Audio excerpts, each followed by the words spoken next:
Hello. നമ്മളിപ്പോ ഇക്കായി ത്രീയിലാണ്. ഇക്കായി ത്രീയിലെ രണ്ടാമത്തെ chapter, നമ്മുടെ ഈ ടെക്സ്റ്റ് ബുക്കിലെ ലാസ്റ്റ് ചാപ്റ്റർ ആയിട്ടുള്ള വർഷ ആയി എന്ന ചാപ്റ്റർ ആണ് ഈ വീഡിയോയില് പഠിക്കാൻ പോകുന്നത്. വർഷ ആയി, ഇതും മനോഹരമായ ഒരു കവിതയാണ്. ആരാ എഴുതിയിരിക്കുന്നത്? ബാലകൃഷ്ണ ഗർഗ്. റിംജിം റിംജിം വർഷ ആയി. വർഷ എന്ന് പറഞ്ഞാൽ മഴ എന്ന് പറഞ്ഞു. വർഷ ആയി, മഴ വന്നു. റിംജിം റിംജിം, അതിന്റെ ആ ഒരു ശബ്ദത്തിനെയാണ് കാണിക്കുന്നത്, മഴയുടെ ഒരു താളത്തിനെ. റിംജിം റിംജിം വർഷ ആയി.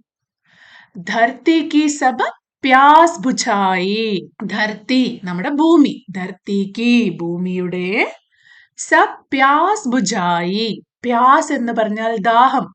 മഴയൊന്നും കിട്ടാതെ ദാഹിച്ചിരിക്കുന്ന ഭൂമിക്ക് മഴ പെയ്തപ്പോഴോ ദാഹമൊക്കെ മാറി. മഴ ദാഹമൊക്കെ മാറ്റി. പ്യാസ് ബുझായി, ദാഹം മാറ്റി.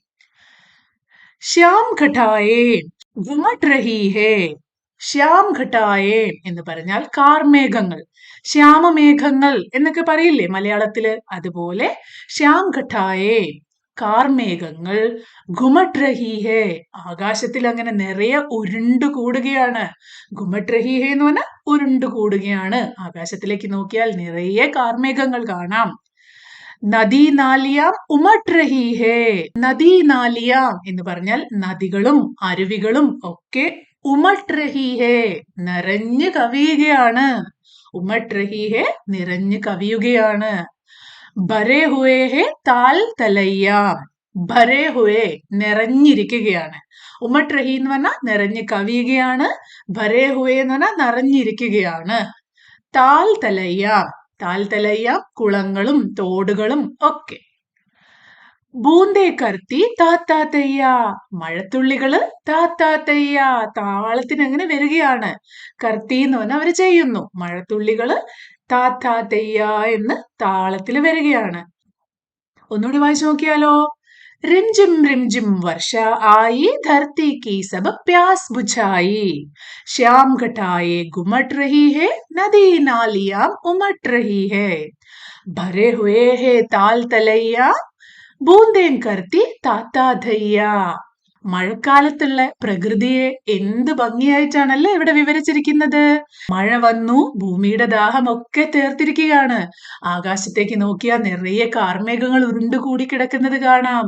നദികളും അരുവികളും ഒക്കെ നിറഞ്ഞു കവിഞ്ഞൊഴുകുകയാണ്. അതുപോലെ അടുത്തുള്ള കുളങ്ങളും തോടുകളും ഒക്കെ വെള്ളം നിറഞ്ഞിരിക്കുകയാണ്. മഴത്തുള്ളികളാണെങ്കിലോ നൃത്തം ചെയ്തുകൊണ്ട് അങ്ങനെ പെയ്യുകയാണ്. मेंढक ठर ठर ताल लगाते, झिंगूर झंझन जान बजाते.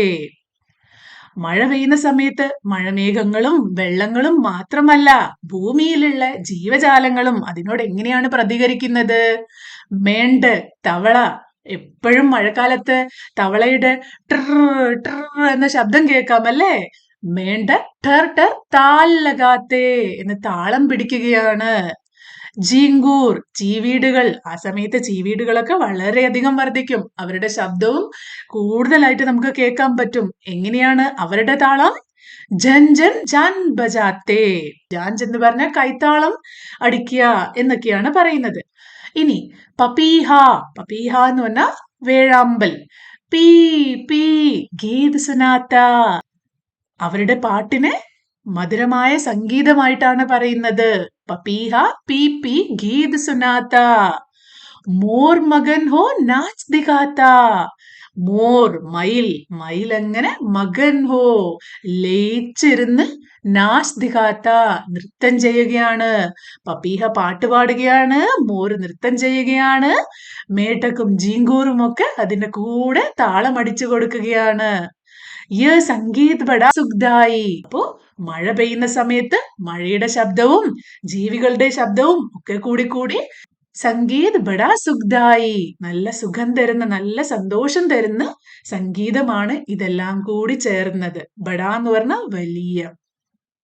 റിംജിം റിംജിം വർഷ ആയി. റിംജിം റിംജിം എന്ന് മഴ പെയ്തു. ഒന്നുകൂടി ഈ വരികൾ വായിച്ചു നോക്കാം.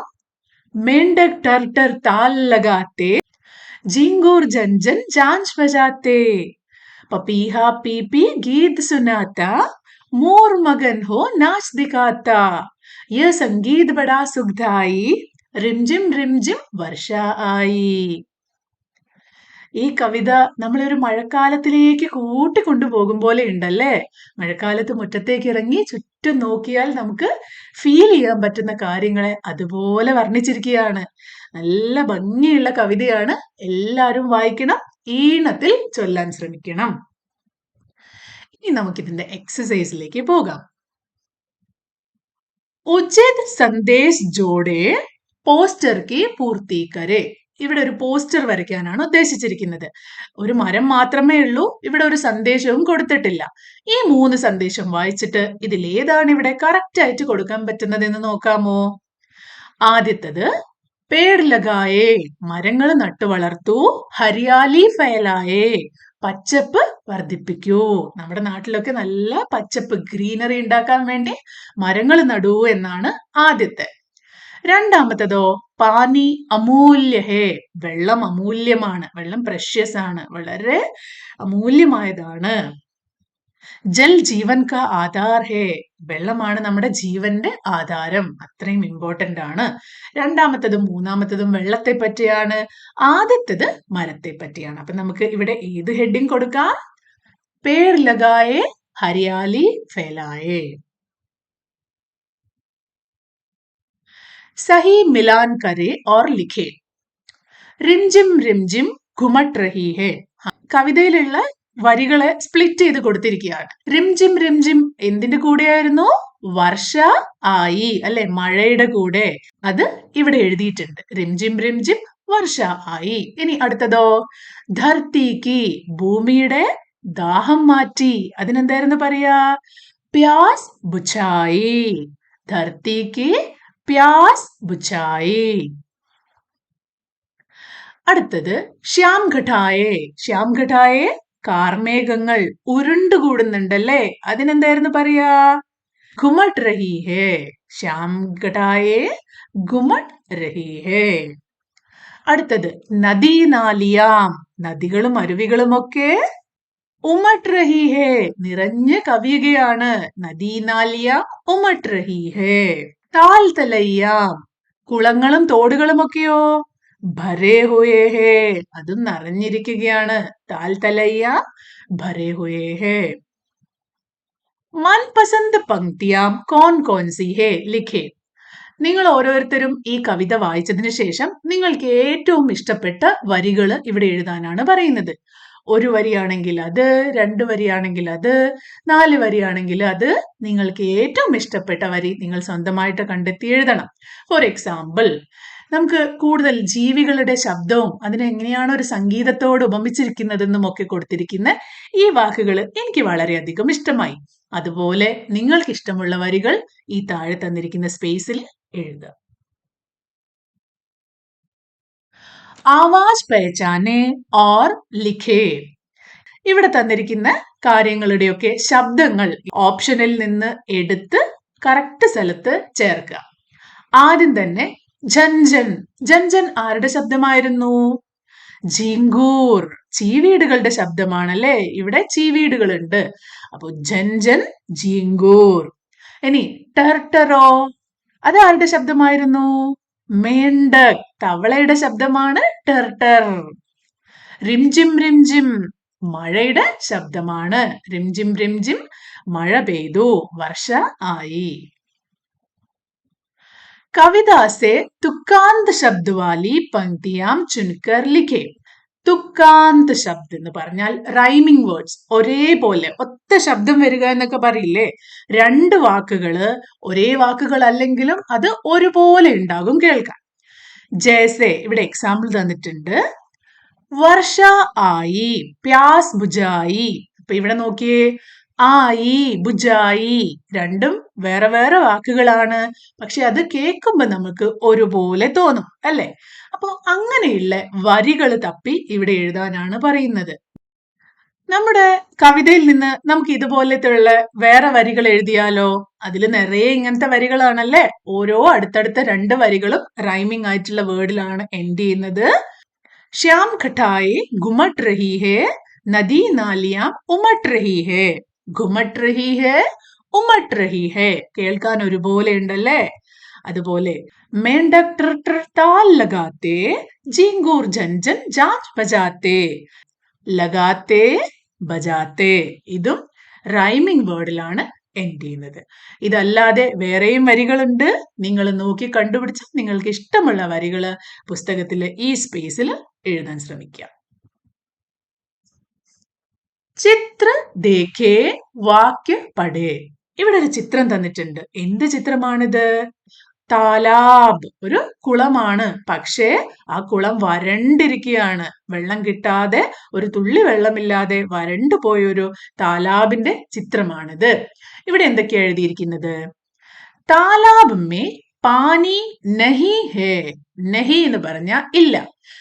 താലാബ് മേ പാനി, വെള്ളം, നഹി ഹേ, താലാബിൽ വെള്ളമില്ല. പേട് പർ, മരത്തിൽ, പത്തേ നഹി ഹേ, മരത്തിൽ പത്തേ, ഇലകൾ ഇല്ല. താലാബിൽ വെള്ളമില്ല, മരത്തിൽ ഇലകളില്ല. ഇനി പോദേ പർ ഫൂൽ നഹി ഹേ. ഇവിടെയുള്ള ചെടികളൊക്കെ കണ്ടില്ലേ? അതാണ് പോദേ. പോദേ പർ ഫൂൽ നഹി ഹേ, പൂക്കൾ ഇല്ല. താലാബ് മേ മച്ഛലി ഓർ മേണ്ടക് നഹി ഹേ. താലാബില് മച്ഛലിയും മേണ്ടക്കും, ഫിഷും തവളയും ഇല്ല. അപ്പൊ ഇവിടെ വരണ്ട ഒരു ചിത്രം തന്നിരിക്കുകയാണ്. ഇതില് ഒന്നുമില്ല, ഓരോ കാര്യങ്ങളും ഇല്ല. നിങ്ങൾക്ക് ഇങ്ങനെ ഒരു ചിത്രം തന്ന് നിങ്ങളുടെ എക്സാമിന് ഇതിൽ നിന്ന് 5 വാക്കുകൾ എഴുതാൻ പറഞ്ഞാൽ നിങ്ങൾക്ക് ഇതുപോലെ എഴുതാൻ പറ്റുമോ? അങ്ങനെയാണെങ്കിൽ അടുത്ത ചിത്രം നോക്കൂ. ഇതിന്റെ നേരെ ഓപ്പോസിറ്റ് ആയിട്ടുള്ള ചിത്രമാണ് കൊടുത്തിരിക്കുന്നത്. ഇവിടെ ചിത്ര ദേഖേ വാക്യ ബനായേ. ഇവിടെ നമുക്ക് പുതിയ വാക്യങ്ങൾ ഉണ്ടാക്കാൻ പറ്റുമോ? താലാബ് മേ പാനി നഹി ഹേ. ഇവിടെ പക്ഷെ ഇവിടെ വെള്ളമുണ്ട്. അപ്പൊ നഹി നമുക്ക് ആവശ്യമില്ല. താലാബ് മേ പാനി ഹേ. താലാബില് വെള്ളം ഇല്ലാത്തപ്പോ നഹി ഹേ, ഉള്ളപ്പോഴോ താലാബ് മേ പാനി ഹേ. അങ്ങനെയാണെങ്കിൽ അടുത്ത വരി എന്ത് വരും? പേട് പർ പത്തേ നഹി ഹേ. ആണോ? ഇവിടെ നിറയെ ഇലകളുണ്ട്. അപ്പൊ എങ്ങനെ എഴുതാം? പേട് പർ പത്തേ ഹേ. അടുത്ത ലൈൻ പോദേ പർ ഫൂൽ നഹി ഹേ. ഇവിടുത്തെ ചെടികളിലൊക്കെ നിറയെ പൂക്കളുണ്ട്.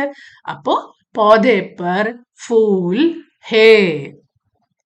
അടുത്തത് താലാബ് മേ മച്ഛലി ഓർ മേണ്ടക് ഉണ്ടോ ഇല്ലയോ? ഹേ. താലാബ് മേ മച്ഛലി ഹേ, താലാബ് മേ മേണ്ടക് ഹേ. ഇല്ലെങ്കിൽ അത് ഒരുമിച്ച് വേണമെങ്കിലും എഴുതാം. താലാബ് മേ മച്ഛലി ഓർ മേണ്ടക് ഹേ. നിങ്ങൾക്ക് ഇഷ്ടമുള്ളതുപോലെ എഴുതാം. കേട്ടോ? അപ്പൊ എക്സാമിന് ഇങ്ങനത്തെ ഒരു ചിത്രം തന്നിട്ട് നിങ്ങളോട് എഴുതാൻ പറയും. അപ്പൊ ഇതിന്റെയൊക്കെ പേരുകൾ മാത്രം പഠിച്ചു വെച്ചാൽ മതി. രംഗ് ദേ പേച്ചാനെ ലിഖേ. ഇവിടെ ചിത്രത്തില് നിങ്ങൾക്ക് ഇഷ്ടമുള്ള കളറുകൾ കൊടുക്കുക. അത് കൂടാതെ ഓരോ കാര്യങ്ങളും എഴുതിയിട്ടുണ്ട്. അത് എത്ര എണ്ണം ഉണ്ടെന്ന് എണ്ണി നോക്കണം. ആദ്യം ചിടിയാം, പക്ഷികൾ. 1 2 3 4 5 6. 6 കിളികൾ ഉണ്ടല്ലേ? 6 ആണ് ഇത്. 6. അതിന് ഹിന്ദിയിൽ പറയാ ചഹ് എന്നാണ് എഴുതുക. ച എന്നാണ് വായിക്കുക. അടുത്തത് ആം, മാംഗോ, മാങ്ങകൾ. എത്ര മാങ്ങകളുണ്ട്? 1 2 3 4 5 6 7. 7 മാമ്പഴങ്ങളാണ് ഉള്ളത്. 7. 7 എന്താ ഹിന്ദി പറയാ? സാത്. നമുക്കിവിടെ സാത്ത് എന്നെഴുതാം. സാത്ത്. അടുത്തത് മച്ഛലിയാം. 1 2 3 4 5 6 7 8 എണ്ണമുണ്ട്. 8 മച്ഛലിയാം. 8 എന്താ ഹിന്ദിയിൽ പറയാ? ആട്ട്. ആട്ട്. ഫൂൽ. എത്ര പൂക്കളുണ്ട്? 1 2 3 4 5 6 7 8 9. 9 പൂക്കളുണ്ട്. 9 ഹിന്ദിയിൽ പറയാ നൗ. നൗ. ഇനി തിത്തലിയാം, പൂമ്പാറ്റകൾ. എത്ര പൂമ്പാറ്റകളുണ്ട്? 1 2 3 4 5 6 7 8 9 10. 10 പൂമ്പാറ്റകളുണ്ട്. 10ന് ഹിന്ദിയിൽ പറയാ ദസ് എന്നാണ്. ദ മുമ്പത്തെ ചാപ്റ്ററിൽ നമ്മൾ 1 മുതൽ 5 വരെ എണ്ണാൻ പഠിച്ചു. ഇവിടെ 6 മുതൽ 10 വരെ എണ്ണാൻ പഠിച്ചു. എന്റെ കൂടെ ഒന്ന് എണ്ണി നോക്കിയേ. 1 2 3 4 5 6 7 8 9 10. ഇതൊക്കെ എഴുതാനും പഠിക്കണം. ഇനി നിങ്ങൾക്ക് ഇഷ്ടമുള്ള പോലെ കളർ ചെയ്യാം. നമുക്ക് ഇങ്ങനെ കളർ ചെയ്ത് നോക്കിയാലോ? നല്ല ഭംഗിയായിട്ടുണ്ടല്ലേ? അടുത്തത് ശബ്ദ ബനായേ. ഈ തന്നിരിക്കുന്ന വേർഡ് പസിലില് നിറയെ വാക്കുകൾ ഒളിച്ചിരിക്കുകയാണ്. നിങ്ങൾക്ക് കണ്ടെത്താൻ പറ്റുന്ന എല്ലാ വാക്കുകളും ഇവിടെ എഴുതുക. ഇത് നിങ്ങൾ സ്വന്തമായിട്ട് ചെയ്യണം. നമുക്ക് കുറച്ചെണ്ണം നോക്കാം, പക്ഷെ ബാക്കിയൊക്കെ കണ്ടുപിടിക്കേണ്ടത് നിങ്ങൾ സ്വന്തമായിട്ടാണ്. ഇവിടെ വർഷ, ഇങ്ങനെ വർഷ, ചിടിയ, ചരിഞ്ഞ കുറെ വാക്കുകൾ ഉണ്ടല്ലേ. ചിടിയ, മോർ, മോർ. ഇനിയോ മേണ്ടക്, ദ മേണ്ടക്. ധൂപ്, ആദ്യത്തെ ചാപ്റ്ററിൽ പഠിച്ചു അല്ലേ. ഗിൽഹരി. ഇനിയോ ബിസ്കൂട്ട്, പില്ല, ജിങ്കൂർ, ധർത്തി. ഇനിയും കുറെ വാക്കുകളുണ്ട്. ക്രോസ് ആയിട്ടും സ്ട്രെയിറ്റ് ആയിട്ടും ചരിഞ്ഞിട്ടും ഒക്കെ വാക്കുകൾ കണ്ടുപിടിക്കാം. കണ്ടുപിടിക്കുന്ന വാക്കുകളൊക്കെ ഇവിടെ എഴുതുക. ഞാൻ ഇവിടെ കണ്ടുപിടിക്കാത്ത വാക്കുകൾ നിങ്ങൾ ഏതൊക്കെ കണ്ടുപിടിച്ചു എന്നുള്ളത് എന്നെ കമന്റിൽ അറിയിക്കുകയും വേണം കേട്ടോ. അപ്പോ നമ്മുടെ ചാപ്റ്റർ ഇവിടെ കഴിയാണ്. ഇതിലെ മീനിങ്സും അവസാനം കൊടുത്തിട്ടുണ്ട്. ഏതൊക്കെയാണെന്ന് നമുക്കൊന്ന് നോക്കാം. വർഷ, മഴ. റിംജിം റിംജിം ചാറ്റൽ മഴ, അല്ലെങ്കിൽ മഴയുടെ ഒരു താളം, അതിനാണ് റിംജിം റിംജിം എന്ന് പറയുന്നത്. ധർത്തി, ഭൂമി. സബ്, മുഴുവൻ. പ്യാസ് ബുജായി, ദാഹം ശമിപ്പിച്ചു. ശ്യാം ഘട്ടായേ, കാർമേഘങ്ങൾ. ഗുമട്ട് രഹി ഹേ, ഉരുണ്ടുകൂടിക്കൊണ്ടിരിക്കുന്നു. നദി, നദി. നാലിയാം, തോടുകള് അല്ലെങ്കിൽ അരുവികളൊക്കെ. ഉമട്ട് രഹി ഹേ, നിറഞ്ഞു കവിയുന്നു. ഭരേ ഹുവേ ഹേ, നിറഞ്ഞ് നിൽക്കുന്നു. ബൂന്തേ, തുള്ളികൾ, മഴത്തുള്ളികളാണ്. ബൂന്തേ. മേണ്ടക്, തവള. ജീങ്കൂർ, ചീവീട്. ഛഞ്ചൻ, ചീവീടിന്റെ ശബ്ദം. ഛാഞ്ച് ബജാത്തെ, കൈത്താളം മുഴക്കി. പപീഹ, വേഴാമ്പൽ. മോർ, മയിൽ. മഗൻ ഹോ, മുഴുകി. നാച്ച്, നൃത്തം. നാച്ച് ദിഖാത്ത, നൃത്തം ചെയ്യുന്നു. ബഡാ സുഖ്ദായി, വളരെ സന്തോഷം തരുന്ന. അങ്ങനെ നമ്മുടെ അവസാനത്തെ ചാപ്റ്റർ കഴിയുകയാണ്. ഇത് കഴിഞ്ഞിട്ട് 2-3 പേജുകളിലായിട്ട് വർണ്ണമാല കൊടുത്തിട്ടുണ്ട്. അത് അടുത്ത വീഡിയോയിലായിട്ട് നമുക്കൊന്ന് ഒരുമിച്ച് എഴുതി നോക്കാം. ഈ വീഡിയോ നമ്മൾ ഇവിടെ അവസാനിപ്പിക്കുകയാണ്. നിങ്ങൾക്ക് ഈ വീഡിയോ ഇഷ്ടമായെങ്കിൽ നിങ്ങളുടെ സുഹൃത്തുക്കൾക്കും ഷെയർ ചെയ്യുക. അതുപോലെ വേറെ ഏതെങ്കിലും സബ്ജക്റ്റ് നിങ്ങൾക്ക് വളരെ ടഫായിട്ട് തോന്നുന്നുണ്ടെങ്കിൽ എന്നെ അറിയിക്കുക. ഞാൻ അത് പറഞ്ഞു തരാൻ ശ്രമിക്കുന്നതാണ്. അടുത്ത വീഡിയോയിൽ കാണുന്നവരെ ബൈ.